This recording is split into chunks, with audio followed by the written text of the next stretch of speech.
नमस्कार मित्रांनो, एक्झाम जागर या एज्युकेशन यूट्यूब प्लॅटफॉर्मवर तुम्हा सर्वांचं पुन्हा एकदा स्वागत आहे. तर मित्रांनो, या आधीच्या सत्रामध्ये मी तुम्हाला एक प्रश्न विचारला होता आणि प्रश्न काय होता? तर नीती आयोगाच्या धर्तीवर स्थापन करण्यात आलेल्या महाराष्ट्राच्या मित्र या संस्थेच्या सीईओ पदी कोणाची नियुक्ती करण्यात आली आहे? आणि या प्रश्नाचं योग्य उत्तर आहे पर्याय क्रमांक 3 म्हणजेच प्रवीण परदेशी यांची महाराष्ट्राच्या मित्र या संस्थेच्या सीईओ पदी नियुक्ती करण्यात आलेली आहे. आणि मित्रांनो, तुमच्यासाठी जो डेली प्रश्न असतो त्याचं कमेंटमध्ये उत्तर देण्याचा प्रयत्न करत चलत जा. उत्तर चुकलं तरी काय हरकत नाही, कारण ज्यावेळेस तुम्हाला या प्रश्नाचं योग्य उत्तर माहित होतं त्यावेळेस हे प्रश्न तुमच्या दीर्घकाळापर्यंत लक्षात राहतात. तसेच आजच्या सत्राला सुरुवात करण्याआधी कालच्या एका प्रश्नामध्ये करेक्शन करून घ्या. आणि हा जो प्रश्न आहे हा नंतर व्हिडिओमधून डिलीट करण्यात आला होता, पण ज्या विद्यार्थ्यांनी हा प्रश्न पाहिलेला आहे त्यांनी यामध्ये करेक्शन करून घ्या. आता हे जे Modi shipping a global order influx हे जे पुस्तक आहे, या पुस्तकाचे संपादक सुजन चिनॉय, विजय चोताईवाले आणि उत्तम कुमार सिन्हा हे आहेत. आणि या पुस्तकाला जी प्रस्तावना दिलेली आहे ही कोण दिलेली आहे? तर भारताचे परराष्ट्र मंत्री एस जयशंकर यांनी या पुस्तकाला प्रस्तावना दिलेली आहे.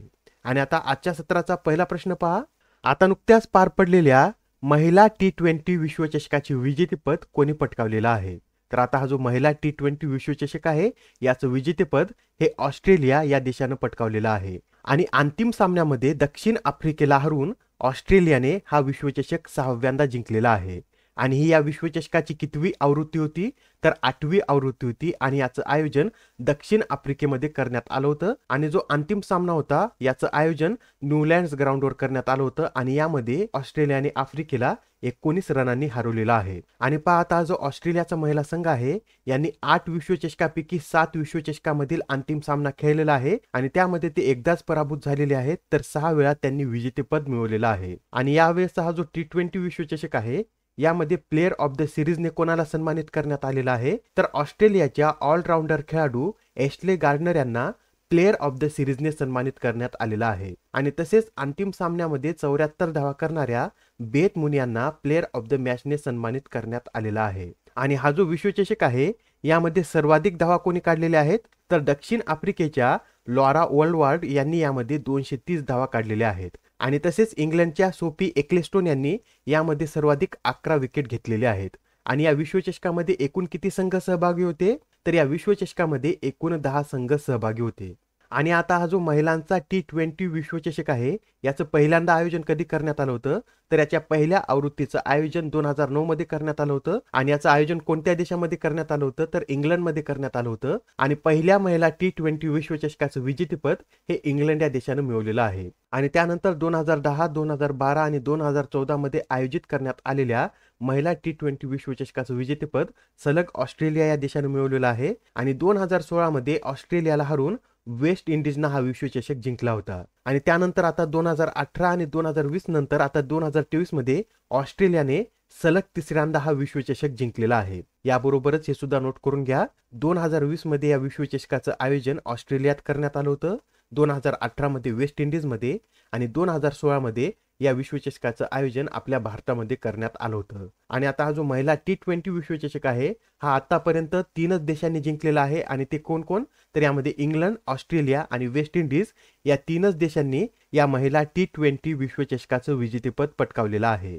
आणि आता प्रश्न क्रमांक दुसरा पहा. नुकताच आता कोणत्या देशाने म्युनिसिपल बॉन्ड इंडेक्स लॉन्च केला आहे? तर आता हा जो म्युनिसिपल बॉन्ड इंडेक्स आहे हा आता भारतामध्ये लॉन्च करण्यात आलेला आहे. आणि भारतामधील नॅशनल स्टॉक एक्सचेंजची सहाय्यक कंपनी NSE इंडेक्स लिमिटेडने हा भारतातील पहिला म्युनिसिपल बॉन्ड इंडेक्स सुरू केलेला आहे. आणि या इंडेक्सला काय नाव देण्यात आलेलं आहे? तर Nifty India municipal bond index असे या इंडेक्सला नाव देण्यात आलेलं आहे. आणि सध्या या निफ्टी इंडिया म्युनिसिपल बॉन्ड इंडेक्समध्ये 10 महानगरपालिकांच्या 28 बॉन्डचा समावेश करण्यात आलेला आहे. आणि आता हा जो नॅशनल स्टॉक एक्सचेंज आहे याची स्थापना कधी करण्यात आलेली आहे? तर 1992 मध्ये या नॅशनल स्टॉक एक्सचेंजची स्थापना करण्यात आलेली आहे. आणि गुंतवणूकदारांना स्क्रीन आधारित इलेक्ट्रॉनिक ट्रेडिंग सिस्टीम प्रदान करणारे NSE हे देशातील पहिले एक्सचेंज होते. आणि अलीकडेच प्रकाशित करण्यात आलेल्या माहितीनुसार नॅशनल स्टॉक एक्सचेंज करारांच्या संख्येच्या बाबतीत जगातील सर्वात मोठे डेरिव्हेटिव्ह एक्सचेंज सुद्धा बनलेलं आहे. तर नॅशनल स्टॉक एक्सचेंज विषयीचे एवढे पॉईंट नोट करून घ्या. आणि आता प्रश्न क्रमांक तिसरा पहा. आता या प्रश्नामध्ये काय विचारलेलं आहे? तर 14व्या राष्ट्रीय संस्कृती महोत्सवाचे आयोजन कोणत्या राज्यात करण्यात आले आहे? तर आता हा जो 14वा राष्ट्रीय संस्कृती महोत्सव आहे याचं आयोजन राजस्थानमध्ये करण्यात आलेलं आहे. आणि राजस्थानमध्ये कोठे? तर राजस्थानमधील बिकानेर येथे या 14व्या संस्कृती महोत्सवाचं आयोजन करण्यात आलेलं आहे. आणि या महोत्सवाचं उद्घाटन राष्ट्रपती द्रौपदी मुर्मू यांच्या हस्ते 27 फेब्रुवारी रोजी करण्यात आलेला आहे. आणि आता प्रश्न क्रमांक 14 पहा. 2023 साठीचा मेडिसिन श्रेणीतील उल्फ पुरस्कार कोणाला जाहीर झाला आहे? तर आता 2023 साठीचा मेडिसिन श्रेणीतील उल्फ पुरस्कार हा प्रोफेसर डॅनियल ड्रेकर यांना जाहीर झालेला आहे.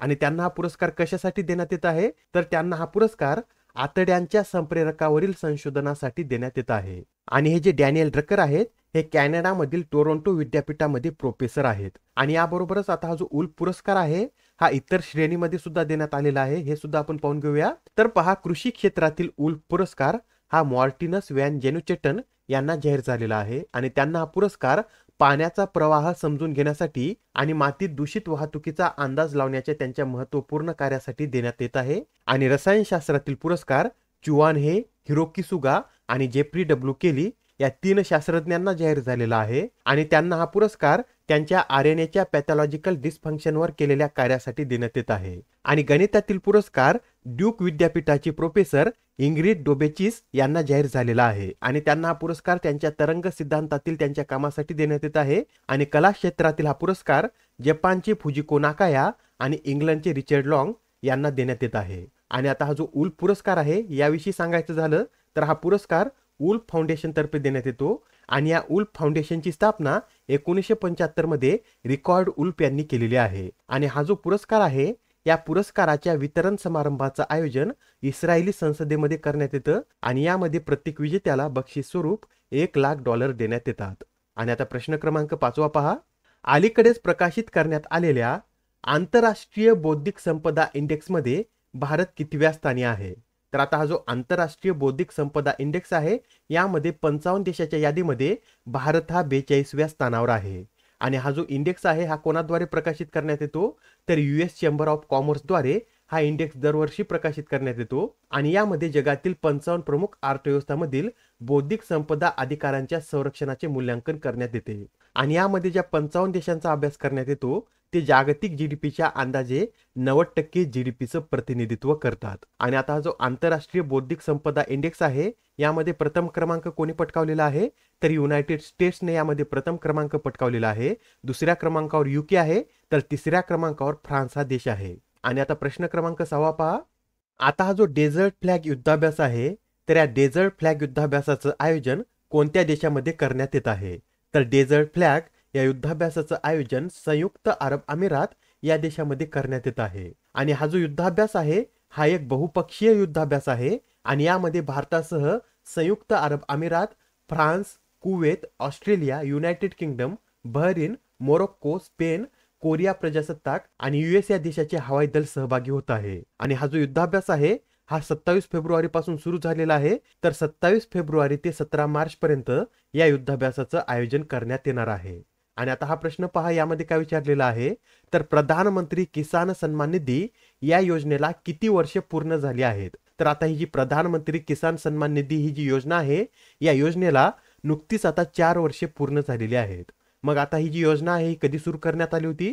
तर ही योजना 24 फेब्रुवारी 2019 रोजी सुरू करण्यात आली होती. आणि या योजनेद्वारे थेट लाभ हस्तांतरणाद्वारे देशातील शेतकरी कुटुंबांच्या बँक खात्यामध्ये दर 4 महिन्यांनी म्हणजेच वर्षातून 3दा 6,000 रुपये 2-2 हजारच्या हप्त्यांनी टाकण्यात येतात. आणि आता ही जी योजना आहे ही 100% निधीसह केंद्र प्रायोजित योजना आहे. आणि या योजनेची अंमलबजावणी कोणतं मंत्रालय करते? तर कृषी आणि शेतकरी कल्याण मंत्रालय हे या योजनेच्या अंमलबजावणीचं कार्य करतं. आणि आता प्रश्न क्रमांक 8 पहा. अलीकडेच कोणत्या देशाने झोंगशिंग 26 हा उपग्रह लॉन्च केला आहे? कोणता उपग्रह आहे? तर झोंगशिंग 26 असं याचं नाव आहे. आणि हा उपग्रह चीन या देशाने लॉन्च केलेला आहे. आणि या उपग्रहाचं launching China academy of space टेक्नॉलॉजीद्वारे लॉंग मार्च 3 या रॉकेटद्वारे करण्यात आलेला आहे. आणि आता हा जो उपग्रह आहे या उपग्रहाचा मुख्य उद्देश काय आहे? तर विमान वाहतूक आणि शिपिंगशी संबंधित कार्यासाठी ब्रॉडबँड कनेक्टिव्हिटी प्रदान करणे हा या उपग्रहाचा मुख्य उद्देश आहे. आणि आता आपण इथं चीनविषयी बोलत आहोत. तर मॅपमध्ये पहा, चीन हा भारताचा शेजारी देश आहे आणि चीन आणि भारत या दोन देशामधील एकूण किती सीमा संलग्न आहे? तर या दोन देशामध्ये 3488 किलोमीटरची सीमा संलग्न आहे आणि भारतातील लडाख या केंद्रशासित प्रदेशासह हिमाचल प्रदेश, उत्तराखंड, सिक्कीम आणि अरुणाचल प्रदेश या 4 राज्याच्या सीमा या चीन या देशाशी संलग्न आहेत. आणि आता नेक्स्ट क्वेश्चन पहा. आता नुकतेच प्रसिद्ध नृत्यांगना कनक रेले यांचे निधन झाले आहे. तर त्या कोणत्या शास्त्रीय नृत्यातील प्रसिद्ध नृत्यांगना होत्या, असं आपल्याला या प्रश्नामध्ये विचारलेलं आहे. तर कनक रेले या मोहिनी अट्टम या शास्त्रीय नृत्यातील प्रसिद्ध नृत्यांगना होत्या आणि नुकतंच आता त्यांचं वयाच्या 85व्या वर्षी निधन झालेलं आहे. आणि त्या नालंदा नृत्य कला महाविद्यालयाच्या संस्थापक प्राचार्या देखील होत्या आणि तसेच त्यांना आतापर्यंत काही पुरस्कार सुद्धा मिळालेले आहेत, ते सुद्धा नोट करून घ्या. त्यांना 1989 मध्ये पद्मश्री हा पुरस्कार मिळालेला आहे, 2013 मध्ये पद्मभूषण, तसेच 1994 मध्ये संगीत नाटक अकादमी पुरस्कार, तर 2006 मध्ये कालिदास सन्मान या पुरस्काराने त्यांना सन्मानित करण्यात आलेला आहे. आणि आता आजच्या सत्रामधील शेवटचा प्रश्न पहा. राष्ट्रीय विज्ञान दिन हा दरवर्षी कधी साजरा केला जातो? तर राष्ट्रीय विज्ञान दिन हा दरवर्षी 28 फेब्रुवारी रोजी साजरा केला जातो. आणि हा जो दिवस आहे, हा दिवस 28 फेब्रुवारी रोजीच का साजरा केला जातो? तर 28 फेब्रुवारी रोजीच रमन इफेक्टचा शोध लागला होता. त्यासाठी हा दिवस राष्ट्रीय विज्ञान दिन म्हणून साजरा करण्याचे 1986 मध्ये भारताने घोषित केले होते. आणि हा जो रमन इफेक्ट आहे, या शोधासाठी CV रमन यांना 1930 मध्ये नोबेल पारितोषिकाने देखील सन्मानित करण्यात आलेला आहे. आणि यावेळेसची या राष्ट्रीय विज्ञान दिवसाची थीम काय आहे? तर global science for global wellbeing ही यावेळेसच्या राष्ट्रीय विज्ञान दिनाची थीम आहे. अत्यंत महत्त्वाचा प्रश्न आहे. याविषयीचे एवढे पॉईंट नोट करून घ्या. एक्झाम मध्ये तुम्हाला थीमवर सुद्धा प्रश्न विचारला जाऊ शकतो.